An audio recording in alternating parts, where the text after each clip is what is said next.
Pada zaman dahulu, di tanah Pasundan, hiduplah seorang wanita cantik bernama Dayang Sumbi. Ia dikenal cerdas, anggun, dan hidup menyendiri di tengah hutan, jauh dari keramaian manusia. Suatu hari, benang tenunnya terjatuh. Dayang Sumbi bersumpah, siapapun yang mengambilkan benang itu untukku. Jika perempuan, akan kujadikan saudara. Jika laki-laki, akan kujadikan suami. Tak disangka, yang mengambilkan benang tersebut adalah seekor anjing jantan bernama Tumang. Karena sumpah tak boleh dilanggar, Dayang Sumbi pun menerima takdirnya. Dari hubungan itu, lahirlah seorang anak laki-laki yang kelak diberi nama Sangkuriang. Sangkuriang tumbuh menjadi anak yang kuat, lincah, dan pemberani. Namun, ia memiliki sifat keras kepala dan mudah marah. Ia sangat menyayangi ibunya, meski tak pernah tahu siapa ayah kandungnya sebenarnya. Suatu hari, Dayang Sumbi menyuruh Sangkuriang berburu rusa di hutan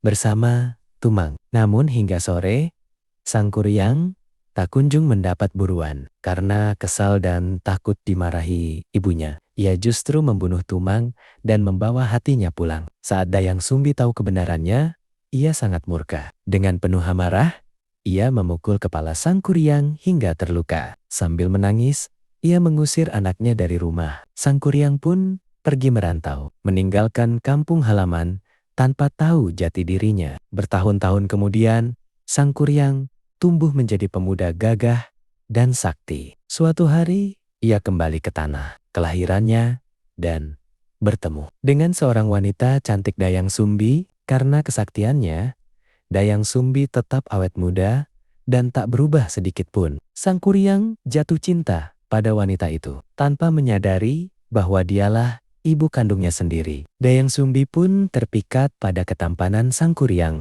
Namun saat ia melihat luka di kepala pemuda itu, hatinya tersentak. Ia sadar pemuda di hadapannya adalah anak yang dulu ia usir. Dengan cemas, Dayang Sumbi mencari cara untuk menggagalkan pernikahan itu. Ia pun mengajukan syarat mustahil. Aku mau kau membuat danau besar dan sebuah perahu dalam satu malam, sebelum matahari terbit. Sangkuriang menyanggupi tantangan itu dengan penuh percaya diri. Malam pun tiba. Dengan bantuan makhluk halus, Sangkuriang membendung sungai hingga membentuk danau raksasa. Pepohonan ditebang dan disusun menjadi perahu besar. Melihat pekerjaan hampir selesai, Dayang Sumbi panik. Ia segera mengibarkan kain merah dan membakar jerami agar langit tampak seperti fajar. Ayam jantan pun berkokok. Makhluk halus lari ketakutan, mengira pagi telah tiba. Sangkuriang marah besar saat menyadari dirinya ditipu. Dengan penuh amarah,